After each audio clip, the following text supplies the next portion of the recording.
नमस्कार, मैं रवीश कुमार। बंगाल में मुख्यमंत्री ममता बनर्जी और राज्यपाल केशरीनाथ त्रिपाठी के बीच बातचीत का मसला इतना हावी हो गया कि जिन सांप्रदायिक घटनाओं को लेकर इसकी नौबत आई, उसी का डिटेल सामने नहीं आ रहा है। फेसबुक पोस्ट और व्हाट्सएप की दुनिया में हर दिन सैकड़ों मैसेज किसी न किसी धर्म को आहत करते हुए लिखे जा रहे हैं। जब यह लोगों को पता है तो फिर ये कौन लोग हैं जो भीड़ लेकर सड़कों पर उतर आते हैं? इनके खिलाफ क्या ठोस कार्रवाई हो रही है? आप यकीन करेंगे कि कोलकाता से 70 किलोमीटर दूर बादुरिया की यह तस्वीर इसलिए है कि किसी ने फेसबुक पर पोस्ट किया है। हम क्या मूर्खता की मिसाल कायम करने के लिए उतावले हो रहे हैं? इन लोगों को किसने सड़क पर उतारा? बजाय इसके कानून का रास्ता क्यों नहीं चुना और इंतजार किया? बीजेपी का दावा है कि 2000 मुसलमानों ने हिंदू परिवारों पर हमला किया। बताया जा रहा है कि कई दुकानें जला दी गईं और घरों पर पथराव किया गया। हमारी सहयोगी मोनदीपा बनर्जी इस इलाके के एक हिस्से में गई जहां के घरों के कुछ शीशे टूटे हुए थे और पथराव भी किया गया था और पास के एक क्लब के सामानों को नष्ट भी किया गया। लोगों ने मोनदीपा को बताया कि वे काफी डरे हुए हैं। पुलिस थाने पर हमला करने और पुलिस की गाड़ियां जलाने की भी खबरें हैं। सांसद की गाड़ी पर भी हमला हुआ। यह वीडियो मंगलवार का है। समझना मुश्किल है कि कौन किसके साथ क्या कर रहा है। इस भीड़ में भीड़ का हौसला दिख रहा है। पुलिस को इस भीड़ के आगे बेबस नजर आ रही है। उसकी मौजूदगी में किसी के साथ हाथापाई होती लग रही है। सड़कों पर टायर जलाए गए हैं। मंगलवार को मोनदीपा की रिपोर्ट की यह तस्वीर बता रही है कि हिंसा हुई है। आप खुद भी देखिए, 17 साल के लड़के की पोस्ट के जवाब में किन लोगों को उतारा गया। क्या इनमें से कई किशोर उम्र के बच्चे भी नजर आ रहे हैं? यह सवाल करना होगा कि 17 साल के एक किशोर के फेसबुक पोस्ट को लेकर क्या शहर या मोहल्ले में आगजनी की जाएगी, रास्ता जाम किया जाएगा, तो फिर समाज का क्या होगा? क्या हमारे संबंध इतने खोखले और कमजोर हो गए हैं? फेसबुक पोस्ट के कारण धार्मिक भावना आहत हो रही है तो इसका मतलब है भावनाओं को ही बीमारी लग गई है। एक बात सभी को याद रखनी चाहिए, बहुसंख्यक सांप्रदायिकता इसी फिराक में रहती है कि कब अल्पसंख्यक सांप्रदायिकता हरकत करे या कुछ ऐसा करे जिससे सांप्रदायिक रंग देकर उसके जवाब में बहुसंख्यकों को उकसाया जा सके। भीड़ का जवाब भीड़ से देने वाले दोनों तरफ के लोग अच्छी तरह से यह बात जानते हैं कि वे जवाब नहीं दे रहे बल्कि एक दूसरे का साथ दे रहे होते हैं। अगर ममता बनर्जी बीजेपी की सरकारों में सांप्रदायिक हिंसा करने वाले समर्थकों या गुटों को संरक्षण देने का आरोप लगाती हैं तो खुद उनका अपना बेंचमार्क क्या है? उन्होंने दोनों तत्वों के खिलाफ क्या कार्रवाई की है, यह बताना चाहिए, न कि राज्यपाल के साथ हुए विवाद को प्रमुखता देनी चाहिए। हालांकि वो भी चिंताजनक स्थिति है। बिहार चुनाव से पहले इंडियन एक्सप्रेस में जब अपू एथोस सुरेश थे तब उन्होंने एक शानदार रिपोर्टिंग की थी। 21 अगस्त 2015 की इस रिपोर्ट में अपू ने बताया था कि बीजेपी और जेडीयू के अलग होने के बाद बिहार में सांप्रदायिक हिंसा 3/4 बढ़ गई। जब दोनों साथ थे तो पूरे बिहार में 3.5 साल के दौरान 226 घटनाएं हुई। जून 2013 में अलग हुए और अलग होने के 2 साल के भीतर सांप्रदायिक हिंसा और तनाव की 667 घटनाएं दर्ज की गईं। ज्यादातर घटनाएं मंदिर मस्जिद में मांस फेंकने को लेकर शुरू हुई थी। नीतीश कुमार ने अपने कैंपेन के हर भाषण में कहा था कि कोई मांस इधर उधर फेंकेगा, भड़किएगा नहीं, पर उससे ज्यादा वहां के समाज ने सहनशीलता का परिचय दिया। बंगाल को क्या हो गया है? ममता को अपने ही सहयोगी से सीख लेनी चाहिए। इंडियन एक्सप्रेस की मार्च 2014 की एक रिपोर्ट है जिसमें पुलिस रिकॉर्ड का हवाला देते हुए बताया गया है कि ग्रामीण बंगाल में सांप्रदायिक झगड़े बढ़े हैं। 2008 में सांप्रदायिक हिंसा की 12 घटनाएं दर्ज होती हैं, वहीं 2013 में बढ़कर 106 हो गई। राष्ट्रीय अपराध अन्वेषण ब्यूरो के आंकड़े के अनुसार 2015 में देश के 53 बड़े शहरों में दंगों के 6270 केस दर्ज हुए सांप्रदायिक हिंसा और तनाव के, जिसमें पहले नंबर पर पटना, मुंबई और कोलकाता है। बेंगलुरु भी है उसमें। कोलकाता में 293 केस दर्ज किए गए। 2016 में बंगाल विधानसभा का चुनाव हुआ, तब ममता बनर्जी को 211 सीटें मिली और बीजेपी को 3। यानी इन सांप्रदायिक हिंसा का कोई लाभ नहीं मिला किसी को भी। लेकिन हर बार नुकसान नहीं होगा इसकी कोई गारंटी नहीं। उन्हें अल्पसंख्यक तुष्टीकरण के आरोपों को भी गंभीरता से लेना चाहिए और ऐसे आरोपों के बहाने बहुसंख्यक तुष्टीकरण की राजनीति पर भी लगाम लगाकर दिखाना चाहिए। ऐसा लग रहा है जैसे कोई बंगाल को लगातार उबाल रहा है। धार्मिक जुलूसों और यात्राओं का स्केल जरूरत से ज्यादा बड़ा हो रहा है। इन जुलूसों के जरिए सदियों पुराने वही ढोल बजाए जा रहे हैं कि लाउडस्पीकर की आवाज तेज हो गई या नहीं बजाने दिया किसी ने, या किसी ने मांस फेंक दिया। मूर्खता का यह रिकॉर्ड हम ही लोग कायम कर सकते हैं और कोई नहीं। मुस्लिम समाज का एक हिस्सा इस खेल को भी समझ रहा है, तभी कोलकाता के टीपू सुल्तान मस्जिद के शाही इमाम बरकती को इमाम के पद से हटा दिया। इस इमाम ने निजी एल्बम में इस इमाम के निजी एल्बम में तमाम नेताओं की तस्वीरें हैं जो इनके बयानों को लेकर राजनीति भी करते हैं। मगर मई महीने में इस शख्स ने ऐसा बयान दिया कि हम इमाम हैं, किसी के गुलाम नहीं हैं, हम अपनी कार से लाल बत्ती नहीं उतारेंगे। तब मीडिया में खूब बवाल हुआ, खूब बयानबाजी हुई और सांप्रदायिक बातों को लेकर भड़काया उकसाया गया। स्थानीय मुस्लिम समाज और मस्जिद का बोर्ड इस बात को लेकर सतर्क हो गया कि इसे लेकर किसी तरह की बातें फैलाई जाएंगी। इमाम को गद्दी से उतारकर फेंका गया। इमाम साहब कहते रहे कि मुख्यमंत्री का समर्थन प्राप्त था, लेकिन गद्दी नहीं बचा सके। बाद में तृणमूल कांग्रेस के मंत्री ने भी इनके खिलाफ मस्जिद के बाहर प्रदर्शन किया, क्योंकि इन्होंने पाकिस्तान के समर्थन में कथित रूप से बयान दिया था। इस इमाम का यही काम था कि कुछ बयान दे दो जिससे बहस छिड़े और सांप्रदायिकता को खुराक मिले। बहुत लोगों की दुकान ही इस तरह के बयानों से चल रही है। अगर इस तरह की घटनाओं को नजरअंदाज किया जाता रहा और समाज के भीतर से समाज के लिए आवाज नहीं आई, तो लोग एक दूसरे को पहचानने और दुआ सलाम करने के लायक नहीं बचेंगे। हम बंगाल की राजनीतिक और सांप्रदायिक परिस्थितियों के बारे में बात करेंगे। प्राइम टाइम में हमारे साथ अनिरुद्ध घोषाल हैं, आप युवा पत्रकार हैं इंडियन एक्सप्रेस के, और अजीज मुबारकी साहब कोशिश करेंगे कि वो जुड़ जाएं, जो साउथ एशिया उलेमा काउंसिल कोलकाता के राष्ट्रीय सचिव हैं। अनिरुद्ध, मैं एक बात जानना चाह रहा था कि हर सांप्रदायिक हिंसा के बारे में उतना हमारा संसाधन तो नहीं है, लेकिन फिर भी अखबार और वेबसाइट को जब मैं ढूंढने जाता हूं तो बहुत कम डिटेल जानकारी मिलती है इस तरह की घटना की। इसकी क्या पृष्ठभूमि है? बंगाल में एक कि इस तरीके से सोच है कि अगर कोई सांप्रदायिक कहीं घटना हो रही है, दंगा हो रहा है, कोई टेंशन भी हो रही है, उसके बारे में अगर लिखेंगे, उसके बारे में अगर बोलेंगे, तो उससे वो फैलता है। लोग एडिटर्स का या फिर जो रिपोर्टर है उसकी मतलब वो इस तरीके से वो सोचते हैं। तो जो खबर अगर यूपी में, जो इंसिडेंट यूपी में अगर होती है, तो फिर यहाँ दिल्ली के अखबारों में वो 4 पेज का पूरा इसका पैकेज बन जाता है। वहां पे वो सिंगल कॉलम छपता है। अच्छा। और ये दिल्ली के बारे में भी वही रूल फॉलो करते हैं जो बंगाल के बारे में करते हैं। हाँ, अच्छा, ठीक है। मगर ये एडिटोरियल पॉलिसी है काफी अखबारों का। टीवी का मेरे को उतना नहीं पता है। लेकिन इससे हो क्या रहा है? तो इतनी तरह की अफवाहें फैल रही हैं सोशल मीडिया के जरिए, तो आपको लगता नहीं कि वहां पर अब इन घटनाओं की रिपोर्टिंग कर ही देनी चाहिए? मेरे को तो लगता ही है, मगर अब क्या हो रहा है कि जैसे जो रिपोर्टर है वो जाता है ग्राउंड पे, वो हर पक्ष से बात करता है, मगर चाहे वो व्हाट्सएप हो चाहे वो फेसबुक हो, उसका एक तो उसको आपको पता नहीं है उसका सोर्स क्या है। वो कहीं किसी और देश का वीडियो लगा के बोल देंगे कि देखो आपके गांव में ऐसा हो रहा है, इसको ऐसे मारा है।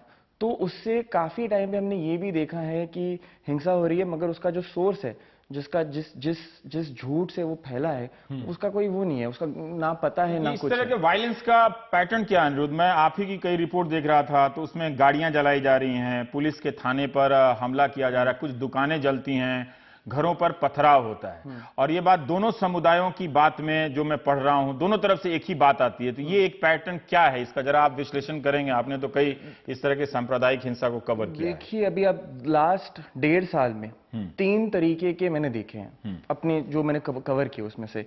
एक तो जैसे आपने बताया बिहार का, कि मंदिर या मस्जिद में किसी ने मांस फेंका हुआ है, तो ये एक है। दूसरा जो शायद से नया है वो है कि फेसबुक में या व्हाट्सएप में किसी ने आपत्तिजनक कुछ लिखा है, तो उससे वायलेंस फैल रहा है।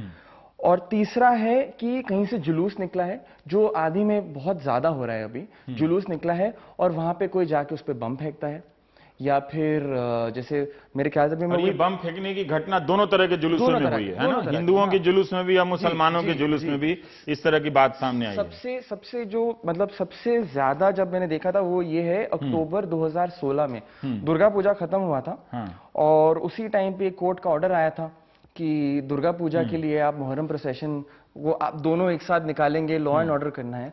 तो जैसे यहाँ जहां भी इंसिडेंट हुआ है उससे ज्यादा दूर नहीं है, हाली शहर में भी, हाजी नगर में भी मुहर्रम प्रोसेशन पे भी बम फेंका गया था, और जब दुर्गा पूजा का विसर्जन के लिए लोग जा रहे थे उस पे भी अटैक हुए थे। लेकिन क्या बहुत ज्यादा जान माल का नुकसान होता है? क्या पैटर्न? देखिए, उस टाइम इंजरीज तो होती है, मगर डेथ किसी का नहीं हुआ था, मगर घर जलाए गए थे उसके बाद। दोनों तरफ से ये हो रहा था। मगर और जो बहुत इंटरेस्टिंग है वो ये है कि इस पूरे चीज में अगर आप उसको मतलब समझेंगे, देखेंगे, तो कहीं ना कहीं ये इन्वेस्टिगेटर्स का भी मानना है कि कहीं ना कहीं प्लानिंग हो रही है दोनों तरफ से। ऐसा नहीं है कि जैसे फेसबुक में पोस्ट तो लग गया है, अब मगर उस पर लोग कमेंट करेंगे, मगर इतने सारे लोगों को वो पहुंच कैसे रहा है? कोई ना कोई तो व्हाट्सएप ग्रुप है जहां वो डाल रहे। तो अब पुलिस क्या करती है, ऐसे इंसिडेंट के बाद सबसे पहले नेटवर्क बंद कर देती है। मैं आपको एक उदाहरण दे रहा हूं, मार्च 2016 में इलम बाजार बीरभूम ये शांति निकेतन से कुछ 30 किलोमीटर दूर है।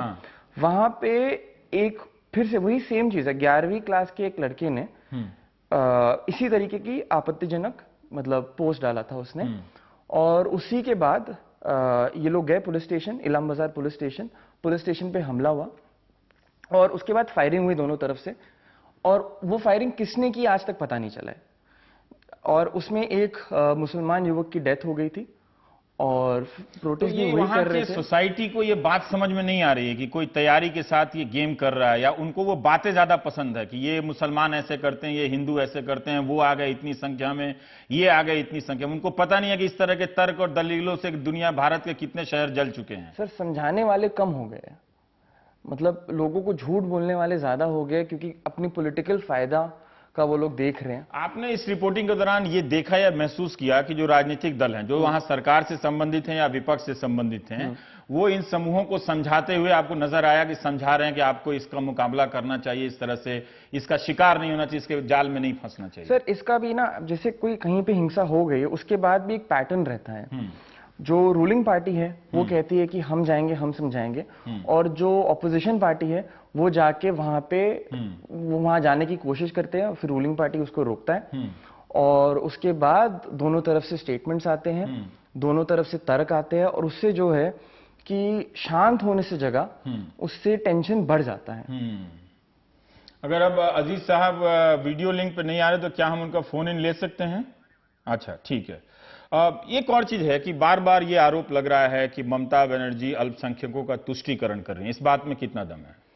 सर देखिए, इसमें बंगाल में करीब सेंसस के हिसाब से 30% मुस्लिम पॉपुलेशन है, मगर ये पूरी कहानी नहीं है। बंगाल में ऐसे डिस्ट्रिक्ट्स भी है जो मेरे ख्याल से हिंदुस्तान में कम होंगे, जहां 99% पॉपुलेशन किसी एक तहसील में या फिर असेंबली में मुस्लिम है।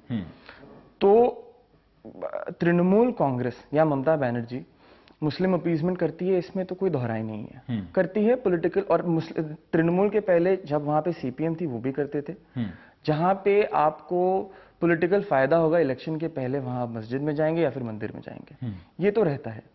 मगर अभी जो 2 साल में चेंज हो गया है वो ये है कि यहाँ पे एक और पार्टी है जो बहुत कोशिश कर रही है इस पॉलिटिकल एंटिटी में घुसने के लिए, जहां पे उनके लिए पहले जगह नहीं थी। अभी मेरे ख्याल से 2 या 3 एमएलए हैं।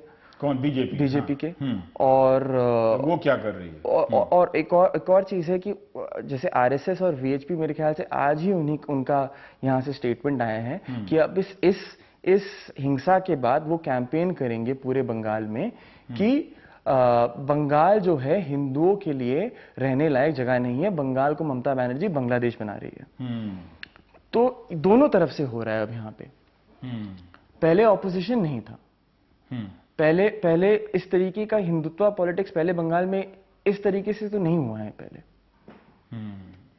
पर कोई वहां का सोसाइटी और ये सब इस ट्रैप को लोग नहीं समझ रहा है। मतलब क्या स्टेट एक्शन ले रही है इन दोनों तरफ के जो भी लोग हैं जो इसमें जो शामिल हैं? स्टेट पुलिस डिपार्टमेंट ने किसी भी घटना में सख्ती से कोई एक्शन लिया हो बाद में ही? जैसे अब धूलागढ़ का अगर हम देखें, धूलागढ़ अभी ये मेरे को डेट दिसंबर 2016 का है, उसमें इन्होंने पुलिस ने 48 घंटे के अंदर 25 लोगों को अरेस्ट किया था। मगर उसमें क्या हुआ, अब जैसे हम जिस बारे में बात कर रहे थे कि रिपोर्टिंग कुछ खास हुई नहीं थी, हमने इंडियन एक्सप्रेस में लिखा था और कुछ और अखबारों में, एक आध अखबारों में छपा था। तो अब क्या हुआ, एक चैनल गई वहां पे, उन्होंने जो इंसिडेंट था वो, अब जहां पे हमने देखा था कि 7 घर जले हैं, 3 मुसलमान के हैं, 4 हिंदू के हैं, दोनों तरफ इंजरीज हैं, दोनों तरफ से पथराव हुआ है। तो वहां वो चैनल गई, उन्होंने एक तरफा रिपोर्ट पेश किया, और उसके बाद वहां पे फिर जैसे हिंदुओं के घर जले हैं। हाँ, तो उसके बाद वहां पे फिर वो वायलेंस बढ़ने लगा। तो अब यहाँ पे पुलिस भी कितना करी, अगर इस टाइम पे अगर पुलिस वहां जाके मीडिया को रोके तो फिर बोलेंगे कि आप मीडिया को रोक रहे हो। तो यहाँ पे मेरे को लगता है कि मीडिया का बहुत इंपॉर्टेंट रोल है, स्पेशली जो आपका लैंग्वेज मीडिया है, जो बंगाली अखबार या बंगाली टेलीविजन, क्योंकि उनका रीच ज्यादा है। इंडियन एक्सप्रेस कितना लोग पढ़ते होंगे शहरों, कलकत्ता शहर के बाहर, गांव में तो कोई पढ़ता नहीं होगा अंग्रेजी अखबार। तो ये जो लोकल ट्रेडिशनल मीडिया है जिन पे लोगों पे एकदम विश्वास है, अगर वो नहीं लिखेंगे तो लोगों को भड़काना भी आसान लिखना ही और ज्यादा मुसीबत पैदा कर रहा है। इससे बेहतर है कि वो लिखें जी और जी, लिख के इस तरह की सच्चाई सामने लाएं, तो जिससे लोग अनुमान या अफवाहों के। अजीज मुबारकी साहब हमारे साथ हैं, अब समय कम है, पर मैं ये जानना चाहता हूं, ये बात मुझे समझ में नहीं आती है कि एक 11-17 साल का लड़का अगर फेसबुक पे पोस्ट कर दे, तो ये कौन लोग हैं जिनके मजहब की इतनी भावनाएं आहत हो जाती हैं और वो सैकड़ों लोगों को लेकर निकल जाते हैं सड़क, उनकी भी जिंदगी वो जोखिम में डाल देते हैं। तो इस पे कोई किसी तरह की प्रतिक्रिया नहीं होती है मुबारकी साहब? नहीं, मैं बताऊं रवीश भाई, ऐसा है कि ये तो सही है कि इस तरह की चीजें बढ़ रही हैं और ये इंटॉलरेंस हद से ज्यादा, मतलब दूलागढ़ जैसे अभी बता रहे थे, दूलागढ़ है, उससे पहले मालदा हुआ, तो ये एक रेगुलर तरीके से मैं देख रहा हूं कि ये चीज इस तरह से प्रोवोकेशन होता है और इस तरह से मुसलमान उसको फिर वही खेल में आ जाते हैं, फंस जाते हैं उसी खेल में जो उनसे शायद खेला जा रहा है। और ये बहुत दुख की बात है, जबकि अगर आप देखें तो बंगाल का माहौल ऐसा कभी नहीं रहा। ऐसा नहीं है कि बंगाल आज कोई बना हो, 47 से जैसे मुल्क आजाद हुआ वैसे बंगाल बना, फिर बांग्लादेश इसमें से निकल करके चला गया, लेकिन तब भी बंगाल के माहौल में कभी कोई खराबी नहीं आई। तो आज जो हालात हैं ये आखिर समझना होगा ऐसा क्यों, ये क्या हुआ साल 2 साल 3 साल के अंदर के बंगाल का माहौल खराब होता जा रहा है। नहीं तो ऐसा भी बंगाल में इतिहास रहा है कि पूजा पंडालों में बारिश के दौरान मुसलमानों ने नमाजें पढ़ी हैं। और अगर आप सच पूछें मुझसे तो मैं समझता हूं कि ये 17 साल के बच्चे जिसने ये पोस्ट डाला है, ऑफेंसिव पोस्ट मैं कहूंगा, ब्लास्फेमस पोस्ट कहिए आप उसको, दुख देने वाला पोस्ट कहिए उसको, इसमें और जो कुछ जुनैद के साथ हुआ दिल्ली के पास, तो इन दोनों घटनाओं में वो मुझे कोई ज्यादा फर्क समझ में नहीं आ रहा। उधर अगर मैं कहीं अगर गौरक्षकों को गलत मानता हूं तो मैं उस भीड़ को भी गलत मान रहा हूं जिन्होंने हिंदुओं के घर जला दिए। ये दुख की बात है। पर अगर आप कह रहे हैं कि सामाजिक ताना बाना वहां का अच्छा था, तो उस सामाजिक ताने बाने के वो लोग कहां गए जो ऐसे लोगों को समझा सकते थे? ये कौन लोग हैं? जैसे अभी अनिरुद्ध बता रहे थे कि दोनों तरफ, एक तरफ विपक्षी पार्टियां जो विपक्ष बनने के प्रयास में ऐसे तत्वों को शह दे रही हैं, और दूसरी तरफ सरकार है, उसकी तरफ से भी ऐसा लगता है कि वो शह दे रही है, और उसके या शह या समर्थन या उसको अपीजमेंट आप कह लें, आप उसके समर्थन से ये लोग इतनी हरकत या इनका इतना हौसला बढ़ा हुआ है। नहीं, देखिए, बंगाल के मुसलमानों ने बहुत प्रोग्रेसिवली बहुत सारी चीजों को दिखाया है, सारे हिंदुस्तान को दिखाया है एक रास्ता। जैसे कुछ दिन पहले एक बहुत बड़े नामी इमाम को कलकत्ते की एक बड़ी मस्जिद से मुसलमानों ने निकाल फेंका। उसके लिए कोई बाहर से नहीं आया था, ना पुलिस आई, ना हिंदुओं का विरोध था, ना कोई सरकारी कोई बात थी, वहां बिलखुसूस मुसलमानों का मामला था और वो उस आदमी की गलतियों की वजह से मुसलमानों को तकलीफ हो रही थी। लोग ये समझ रहे थे कि शायद वो पॉलिटिकल पार्टी सपोर्ट कर रही है उनको या नहीं कर रही है, या ममता बनर्जी के साथ उनके क्या ताल्लुकात है, ये सब दीगर बातें हैं। मगर मुसलमानों ने उनको निकाल करके बाहर उनको उनकी औकात दिखाई और सारे मुल्क को यह संदेश दिया कि मुसलमान बिल्कुल प्रोग्रेसिव सोच रखने वाले हैं, वो अपने भी इस तरह के किसी भी कम्युनल बयान देने वाले लीडर को पसंद नहीं करते, और हमने निकाल करके उनको बाहर खड़ा कर दिया। आज वो कुछ नहीं, कल तक बहुत कुछ थे, आज कुछ भी नहीं है। अनिरुद्ध, आपकी एक रिपोर्ट थी कि इस बार रामनवमी की जो रिपोर्ट थी, और मैं खुद उसी के बाद मैं इस्लामपुर इलाके से गुजर रहा था, दिनाजपुर वाला जो इलाका है, तो इस स्तर पे वो तैयारी देखी तो मैं तो हैरान था कि इसके लिए तो बहुत पैसा और बहुत संगठन चाहिए, बहुत लोग चाहिए कि एक शहर को आप झंडे से नाप दें। इन सब चीजों से बंगाल तो फेस्टिविटी या उत्सव धर्मिता का एक तरह से वो राज्य है कि उसमें हर उत्सव धर्मिता का स्केल बहुत बड़ा होता है। इसको लेके लोग क्यों आशंकित हुए फिर वहां? देखिए, जब मैं बंगाल में, मैं दिल्ली में बड़ा हूँ, जब मैं बंगाल गया तो सबसे मेरे को अजीब लगा था कि अक्टूबर के महीने से, दुर्गा पूजा से लेके फरवरी के महीने तक छुट्टियां रहती है, एक के बाद एक धार्मिक फेस्टिवल होती है। मगर वहां पे भी कभी, जैसे मैंने बाद में पूछा भी, मगर किसी ने इस तरीके से रामनवमी का जो है सेलिब्रेशन नहीं देखा है। दुर्गा की पूजा होती है, काली की पूजा होती है और अन्य बहुत सारे वो है, मगर इस तरीके से कभी स्केल में कभी नहीं हुआ है। हुए हैं मगर इस तरीके से ऑर्गेनाइज तरीके से, जहां पे पार्टी इन्वॉल्व हो रही है, जहां से संघ इन्वॉल्व हो रहा है, जहां वीएचपी इन्वॉल्व हो रहा है और बच्चे इन्वॉल्व हो रहे हैं, और इसमें एक बहुत इससे, और पैसे तो खर्च हुए ही थे, मगर ये बहुत स्ट्रेटेजिक तरीके से भी हुआ था। अगर आप कलकत्ता में ही देखेंगे, इन्होंने कलकत्ता के एकदम जो पुराना जो राइटर्स बिल्डिंग है, जो पहले सेक्रेटेरिएट हुआ करता था, उससे 1 किलोमीटर दूर इन्होंने वहां पे अपना मेन जो इवेंट था वहां किया था। और उसके चारों ओर कलकत्ता शहर में वो मुस्लिम डोमिनेटेड एरिया है, मगर वहां हर मोड़ पे जो है एक उन्होंने पंडाल लगा के वहां पे वो पूजा चल रही थी। चाहे उसके साइड में एक बहुत पुराना आपका मटन का दुकान हो वहां, और उसमें एक बड़ा डिलिबरेट सा अटेम्प्ट लग रहा था कि कुछ यहाँ पे पोलराइजेशन करने की कोशिश है। अब उससे कितना फायदा हुआ किसको ये नहीं पता है, मगर ये तो है बंगाल में अभी जो पॉलिटिकल कॉन्वर्सेशन है वो अभी हिंदुत्व वर्सेस तृणमूल का है। तो वहां पर जो बातचीत अभी जो चल रही है, तो इससे उसके बाद वाले दिन अब चाय की दुकान में भी जाएंगे तो वहां पे अड्डा चल रहा है, तो बात जो है इसी पे चल रही है कि अच्छा शायद से ये पार्टी जो है ये हिंदुओं के लिए ज्यादा अच्छा करेगी, ये पार्टी जो है ये मुसलमानों के लिए ज्यादा अच्छा करेगी। तो ये तो हो रहा है वहां पे अभी। अजीज साहब, मैं ये जानना चाहता हूं, आपने कलकत्ता का उदाहरण दिया, ठीक, लेकिन ये सारी घटनाएं जो हैं कलकत्ता से बाहर की हैं, जो ज्यादा एक तरह से बड़ी हो जा रही हैं। इस्लामपुर, अभी वहां पर गाय चोरी के और आरोप में 3 लोगों को भीड़ ने मार दिया था, या अभी नॉर्थ 24 परगना में के कई हिस्सों में ये हो चुका है, ये घटना, ये सारा चीज मिला के। तो इन जगहों का जो समाज है वो अंदर से कैसी प्रतिक्रिया व्यक्त कर रहा है, एक। और दूसरा, हम आपसे भी जानना चाहते हैं कि क्या ये जो जिस पॉलिटिकल कन्वर्सेशन, राजनीतिक चर्चाओं की तरफ इशारा अनिरुद्ध कर रहे थे, कि उनमें ये भी बात आती है और इसको काफी प्रमुखता से फैलाया जा रहा है कि ममता बनर्जी वहां पर तुष्टीकरण कर रही हैं या ऐसे तत्वों को शह देती हैं ज्यादा। इस बात में कितना दम आपको लगता है और क्या ये होना चाहिए? नहीं, देखिए, पहले सवाल पे मैं आपके आऊं, कलकत्ता के बारे में जो आपने कहा, ऐसा नहीं है कि कलकत्ता में कोशिश नहीं हुई।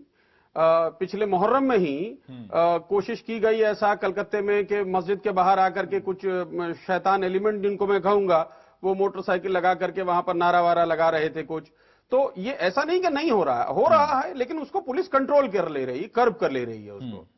एक नंबर। दूसरी बात जो आपने कही ममता बनर्जी वाली, तो मैं आपको बताऊं कि ऐसा मुझे कुछ भी नहीं लगता। ये एक भ्रम बनाया जा रहा है पूरे मुल्क में, एक किसी खास पार्टी की तरफ से, एक प्रॉपर आइडियोलॉजी को बिलीव करते हैं कि ममता बनर्जी मुसलमानों को ज्यादा दे रही हैं, ममता बनर्जी बंगाल को बांग्लादेश बना रही हैं, ममता बनर्जी सारा कुछ मुसलमानों की कर रही है।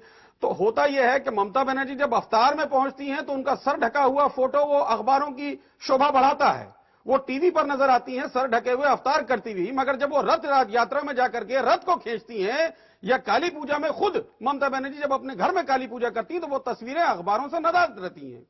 तो यानी कोई ना कोई जरूर है जो इन चीजों को मॉनिटर कर रहा है और अपने तरीके से चीजों को ढाल रहा है, कन्वर्ट कर रहा है। तो ये तो है ही। और पैसे का खेल, जैसे अनुराध बता रहे थे आपको, पैसे का खेल तो हो ही रहा है। यहाँ एक नेशनल पार्टी और एक छोटी पार्टी में जब लड़ाई होगी तो हम जानते हैं कि कहां से कैसे की चीजें चलेंगी। आप तो ममता बनर्जी के आलोचक भी रहे हैं, ज्यादा ही खर्च करते हैं। आप तो ममता बनर्जी के आलोचक भी रहे हैं, लेकिन मैं ये जानना चाहता हूं कि ये इस तरह से वो कैसे लड़ रही हैं? क्या वो नहीं लड़ रही हैं? क्या उनके पास अपना कोई तंत्र नहीं है कि जिससे वो लड़ सकती हैं? या मारपीट का जवाब मारपीट से ही हो रहा है? जैसा हम बंगाल के बारे में, भीतरी इलाकों के बारे में सुनते हैं कि वहां लड़ाइयां ही होती रहती हैं, सीपीएम के दौर से यही प्रवृत्ति बनी हुई है। क्या इसका बौद्धिक वैचारिक काउंटर नहीं कर रहा बंगाल? नहीं, ऐसा नहीं है। देखिए, आपने ठीक ही कहा कि मैं ममता बनर्जी को भी क्रिटिसाइज करता रहा हूं और बराबर करता रहा हूं। जो मुझे लगता है कि क्रिटिसाइज करने लायक बात है, मैं जरूर क्रिटिसाइज करता हूं। लेकिन किसी को सिर्फ इसलिए क्रिटिसाइज करना है तो मैं इसके खिलाफ हूं। बहुत सारी चीजें ऐसी हैं जो शायद मुझे और किसी पार्टी की अच्छी लगे तो मैं उनकी तारीफ भी करता हूं, ऐसी कोई बात नहीं। लेकिन यहां पर यह समझना बहुत जरूरी है कि ममता बनर्जी बिल्कुल उसी तरह से सरकार चला रही है जैसी सरकार चलानी चाहिए उनको। ऐसा नहीं है किसी को कोई फेवर हो रहा है, कहीं कोई पक्षपात हो रहा है। हां, यह जरूर है कि उनकी पार्टी से चुन करके जो आए लोग, उसमें कुछ मुसलमान हैं। जो दूसरी एक पार्टी है उसने तो किसी को टिकट ही नहीं दिया, यूपी में हमने देखा।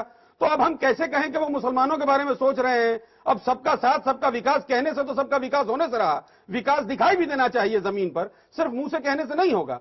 और रहा ममता बनर्जी का, तो ये बिल्कुल मैं समझता हूं बेबुनियाद इल्जाम है कि कहीं कोई पक्षपात कर रही है। मुझे लगता है जो घटना बशीरहाट में हुई उसमें पुलिस ने बहुत अच्छा रोल, अभी तक मैं जो सुन रहा हूं, जो समझ रहा हूं, मुझे आज शाम तक की खबर है वो यही है कि पुलिस दोनों साइड से लोगों को उठा रही है और दोनों साइड के लोगों को पकड़ करके बंद कर रहे हैं। अनिरुद्ध, ये इसी तरह से छोटी छोटी घटनाओं से जलता रहेगा क्या? मतलब कोई वहां का जो भद्र लोग, थिंकिंग क्लास कहते हैं, वो भी देखते हैं कि इसी के ट्रैप में आया हुआ है, आजकल वो इसी को लेकर आक्रामक रूप से बात करता है। देखिए, अब जो आप बात कर रहे थे अभी कि किस तरीके से काउंटर हो रहा है, तृणमूल कांग्रेस ने रामनवमी के बाद से ही बंगाली कल्चर के बारे में, जैसे हिंदुत्व बनाम बंगाली कल्चर, उसका इन्होंने कैंपेन शुरू किया था कि ये बंगाल का कल्चर नहीं है, हमारा कल्चर। मेरे को अभी भी याद है, उन्होंने बोला था सिंदूर खेला है, तलवार खेला नहीं है। सीएम नहीं बोला था। तो इसी में सब बिजी हो रहे हैं, जवाब में। नौकरी, इस पे ना ममता की तरफ से कोई सवाल पूछा जा रहा है, ना केंद्र की तरफ से। तो नौकरी, किसान, इस सब की समस्याएं छोड़ के ये सिंदूर खेला बनाम तलवार खेला चल रहा है। अच्छा हुआ आप लोग आए, बातचीत की आप लोगों ने, बहुत बहुत शुक्रिया। ब्रेक के बाद हम हॉलोकॉस्ट म्यूजियम मेमोरियल के बारे में बात करेंगे।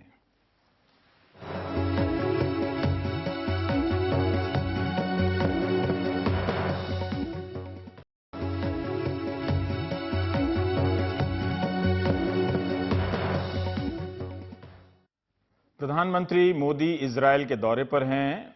मोदी और नेतन्याहू ने आतंकी चुनौतियों पर चर्चा की दूसरे दिन और लड़ने का इरादा फिर से दोहराया। इसके अलावा खेती, पानी, स्वास्थ्य को लेकर खूब चर्चाएं हुई और समझौते भी हुए। प्रधानमंत्री मोदी के स्वागत में नेतन्याहू ने हिंदी में भी ट्वीट किया है। इजरायल के राष्ट्रपति ने प्रोटोकॉल तोड़कर उनसे मुलाकात की है। नेतन्याहू की यह पंक्ति ज्यादा दिलचस्प है कि हम आपका 70 वर्षों से इंतजार कर रहे थे। समझौते की बारीकी से ज्यादा प्रधानमंत्री और मोशे की मुलाकात खास रही। मोशे 2008 के मुंबई हमले में बच गया था। 11 साल का हो गया है अब। उसके दादा ने कहा कि वह बड़ा होकर रबी ही बनेगा और भारत ही जाएगा। प्रधानमंत्री मोदी ने कहा कि तुम कभी भी भारत आ जा सकते हो। मोशे ने प्रधानमंत्री के लिए एक संदेश पढ़ा, dear mister Modi, I love you. Moshe 2 साल का था जब मुंबई के यहूदी पूजा घर में हमला हुआ। उसके माता पिता की हत्या कर दी गई थी। इसके अलावा एक और खास कार्यक्रम रहा प्रधानमंत्री का, वो इजरायल के होलोकॉस्ट मेमोरियल में भी गए। यह भी एक सामान्य घटना नहीं है। इस घटना का भी अलग तरीके से पाठ किया जाना चाहिए, किया जाता रहेगा। प्रधानमंत्री ने अपने अनुभव को दर्ज किया और इसे poignant reminder of unspeakable evil बताया। मतलब एक ऐसी दुष्टता की मर्मस्पर्शी याद जिसे बताने के लिए शब्द नहीं।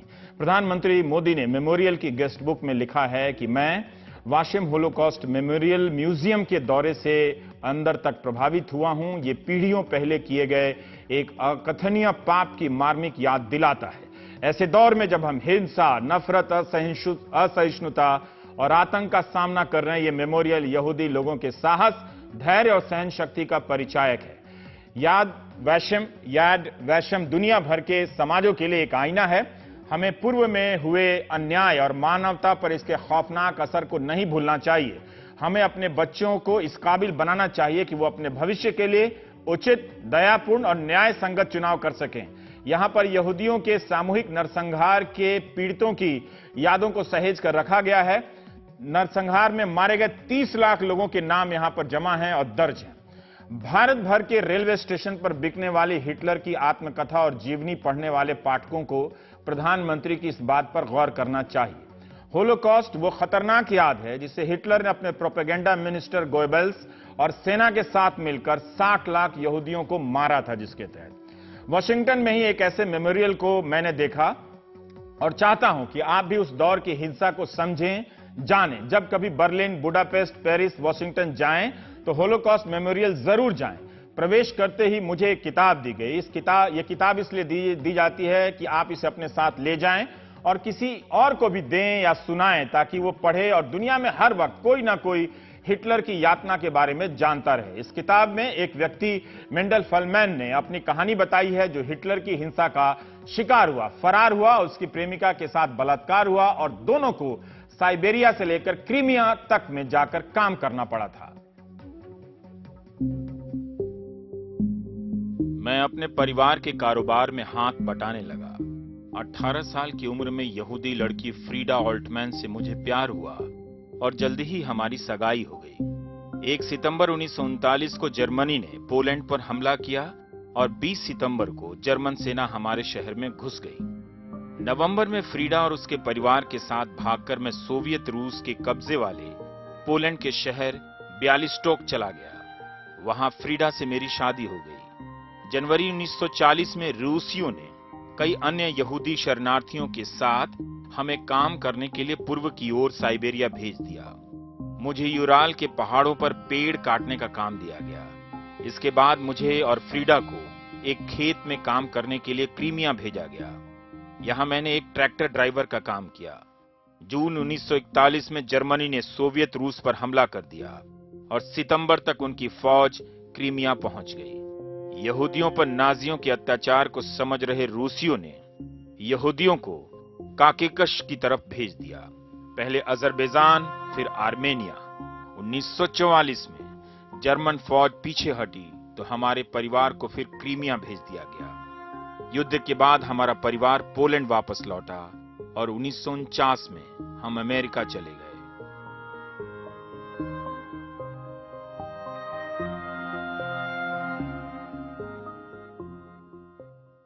ये उनकी कहानी है जो बच गए थे, मगर जो नहीं बचे ऐसे लाखों लोग अपनी कहानी कहीं दर्ज भी नहीं करा पाए। वॉशिंगटन के मेमोरियल में घुसते ही मैं सहम गया। आसपास लोग चल रहे थे, उनके सिसकने की आवाज आ रही थी। वो हिटलर की यातनाओं को देख नहीं रहे थे, बल्कि उससे गुजर रहे थे। अपने पुरखों की आत्मा की शांति के लिए रो रहे थे। तभी मेरी नजर एक कोने पर पड़ी जहां बड़ी संख्या में जूते रखे हुए थे। ये जूते इस तरह से रखे हुए थे जैसे लाशें एक दूसरे के ऊपर लदी फदी हों। ऐसा लग रहा था इन जूतों में आज भी आत्माएं कराह रही हैं।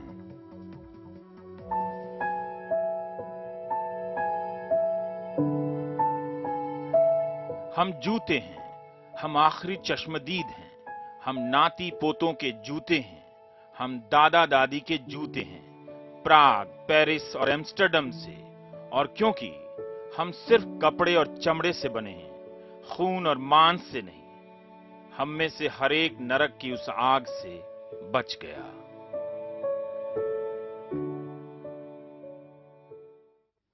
ये उनके जूते हैं जो नहीं बच सके, मगर जूते बच गए। मैंने अपने मोबाइल में इसी दिन के लिए तस्वीर बचा कर रखी थी 1 साल से, कि कभी तो मौका आएगा कि आपको बताने दिखाने का।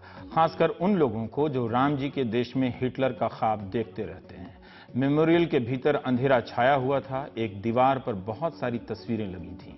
हर तस्वीर जैसे पूछ रही हो कि क्या आपके पुरखों ने हिटलर की यातना का विरोध किया था? क्या आप अभी हिटलर जैसी किसी आशंका या संभावना का विरोध करते हैं?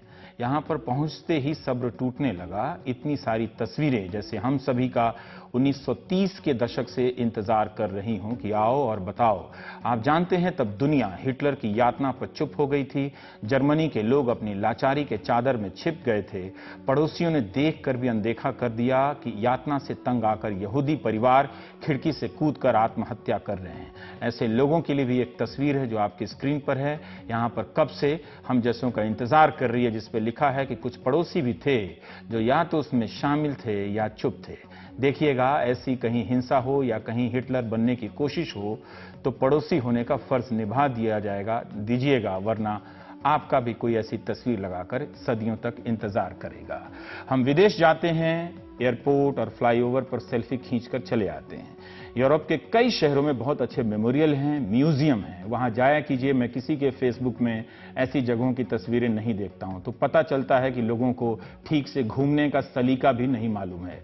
उन ऐसी जगहों पर भी जाया कीजिए। वॉशिंगटन के होलोकॉस्ट मेमोरियल में शीशे का एक कमरा बना देखा मैंने। उसमें पार्क की तरह बेंच लगी हुई थी और कमरे में मरने से पहले यहूदी जो बच गए थे, यहूदी परिवारों की उस वक्त की दास्तानें रिकॉर्ड की गई थी और उनका ऑडियो बजाया जा रहा था। और उन बेंच पर बैठकर लोग चुपचाप शांति से उन अनुभवों को सुन रहे थे और रोए जा रहे थे। इसलिए होलोकॉस्ट मेमोरियल कोई तीर्थ नहीं है, बल्कि वाकई हमारे मनुष्य बने रहने की परीक्षा का केंद्र है। हिटलर ने सिर्फ यहूदियों को ही नहीं मारा, उस सनकी ने पागल और विकलांग लोगों को भी मारा, अस्पताल से उठवाकर कम्युनिस्टों को भी मारा, सोशलिस्टों को भी मारा। नस्ल सुधारने चला था, नस्ल बिगाड़ने का पेड़ लगा गया इस हरी भरी दुनिया में। हम सब ने कंसंट्रेशन कैंप के बारे में पढ़ा या सुना होगा, जहां के गैस चैम्बर में लोगों को डालकर हिटलर ने लाखों यहूदियों को मरवा दिया। जर्मनी ही नहीं, यूरोप के दूसरे शहरों में भी इस तरह के यहूदियों को मारने के लिए कत्लखाने खोले गए थे। इस तस्वीर में लोगों को कपड़े उतारकर नहलाया जा रहा है, जिससे पता चलता है, और फिर गैस चैम्बर में ले जाया जा रहा है। जिसे मारा जाता था पहले उससे कहा जाता था कि चाहते हो दफन होना तो कब्र खोद जाओ, मरने से पहले उसे उसकी कब्र खुदवाई जाती थी। काश इस तरह का संग्रहालय रूस में भी होता तो स्टालिन के आतंक को दुनिया महसूस करती, भारत में भी होता तो अलग अलग दंगों और नरसंहारों को पीढ़ियां महसूस कर पाती। इस मेमोरियल को एक बार देख लेंगे तो फिर मजाक में भी नहीं कहेंगे कि भारत को हिटलर जैसा नेता चाहिए। इसलिए हिटलर की आहट जहां भी देखिए सतर्क हो जाइए। वो एक बुरा सपना था और बुरा सपना है। उसके दौर की जर्मनी में हर दीवार पर उसकी तस्वीर हुआ करती थी। ऐसा सनकी नेता था कि हर तरफ अपनी तस्वीरें देखा करता था, जैसे वही एक दुनिया का उद्धारक हो। जिन लोगों को किसी डिक्टेटर का इंतजार रहता है या जो तानाशाह का मतलब नहीं समझते हैं, उनके लिए इसी मेमोरियल से लाई एक कविता पेश कर रहा हूं, जो कभी हिटलर का ही समर्थक हुआ करता था। सुनिए। पहले वो समाजवादियों के लिए आए और मैं नहीं बोला, क्योंकि मैं समाजवादी नहीं था। फिर वो मजदूर यूनियन वालों के लिए आए और मैं नहीं बोला, क्योंकि मैं मजदूर यूनियन का नहीं था। फिर वो यहूदियों के लिए आए और मैं नहीं बोला, क्योंकि मैं यहूदी नहीं था। फिर वो मेरे लिए आए और तब मेरे लिए बोलने वाला कोई बचा नहीं था। प्रधानमंत्री मोदी का शुक्रिया कि उन्होंने अपनी इस यात्रा से होलोकॉस्ट के बारे में बताने का मौका दिया। होलोकॉस्ट शब्द ग्रीक शब्द होलोस और कॉस्टोस से मिलकर बना है। होलोस का अर्थ होता है संपूर्ण, पूरा, और कॉस्टोस का अर्थ है जलाना। 60 लाख लोगों के जलाने मारने के बदले इस्तेमाल होने वाला एक शब्द है। कई बार हम दंगा मतलब सिर्फ दंगा समझते हैं। होलोकॉस्ट मतलब सिर्फ हॉलोकॉस्ट नहीं होता है। 1933 से लेकर 1939 9-10 नवंबर 1939 का जर्मनी बेहद खतरनाक दौर से गुजरा। दुनिया के लिए दुआ कीजिए कि फिर कोई हिटलर ना आए। आपका कोई दोस्त मजाक में भी हिटलर की कल्पना करता है, डिक्टेटर का आह्वान करता है, उसे कहिए कि वो पागल होने वाला है। अब ब्रेक लेते हैं, नौकरियों की बात करेंगे।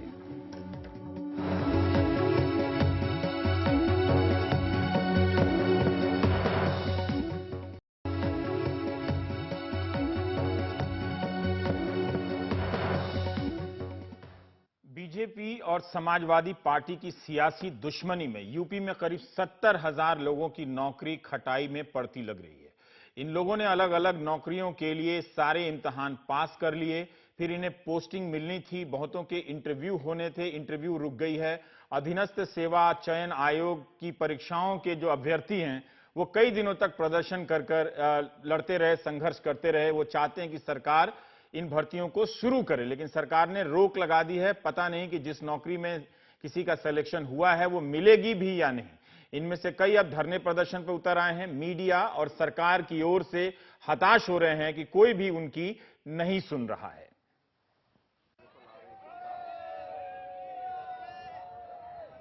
लखनऊ में गोमती नदी के किनारे विरोध के खेमे हैं। एक तरफ दरिया तो दूसरी तरफ उनकी तकलीफ का समंदर है, जो उसके किनारे इस बारिश में भी जमे हैं ताकि उनकी आवाज हुकूमत तक पहुंच जाए। अखिलेश सरकार में इन्होंने नौकरी के लिए written test, physical test, GD, interview वगैरह पास किया। बस अपॉइंटमेंट लेटर मिलना था कि नई सरकार आ गई जिसने भर्ती रोक दी। जिन भर्तियों को रोका गया उनमें फिजिकल एजुकेशन टीचर की 32,000, प्राइमरी शिक्षक की 12,460, उर्दू टीचर की 4,000, यूपी पब्लिक सर्विस कमीशन की 4,000, सबऑर्डिनेट सर्विस सिलेक्शन कमीशन की 11,500, दारोगा की 4,000 और होमगार्ड की 138 नौकरियां शामिल हैं। सपा सरकार जाते जाते हम लोगों के लिए 32,022 पद सृजित कर दी। शासनादेश उसका जारी हो गया, हम लोगों ने फॉर्म भर दिया और जैसे ही सत्ता परिवर्तन हुआ, माननीय योगी जी की सरकार बनी और तब से इस भर्ती प्रक्रिया पर रोक लगा दी गई है। दरिया किनारे लगे तंबू बारिश के पानी से घिर चुके हैं। तमाम तंबू उखड़ गए हैं। कुछ अपने भीगे टेंट सुखाने की जुगत में हैं, तो कुछ ने पास के फ्लाईओवर के नीचे पनाह ली है। पिछली हुकूमत में भी इन्हें नौकरी मांगने पे लाठियां मिलती थीं, अक्सर खूब मिलती थीं।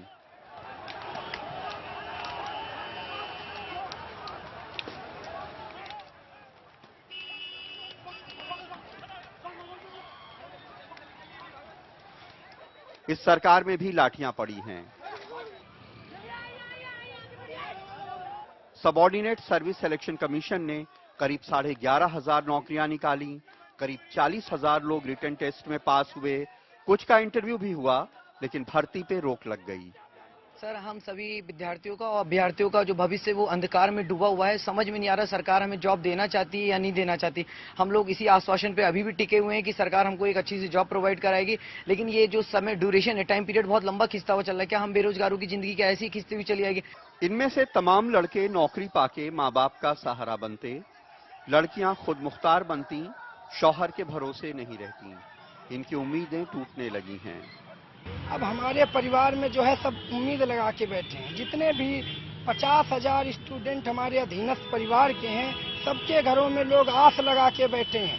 हम बेरोजगार छात्र हैं, अगर हम में से कोई एक आगे नहीं आएगा तो हम अपनी मांगों को सरकार तक कैसे पहुंचाएंगे? दरिया किनारे सन्नाटे में लगे अपने खेमों में ये चीखते रहते हैं।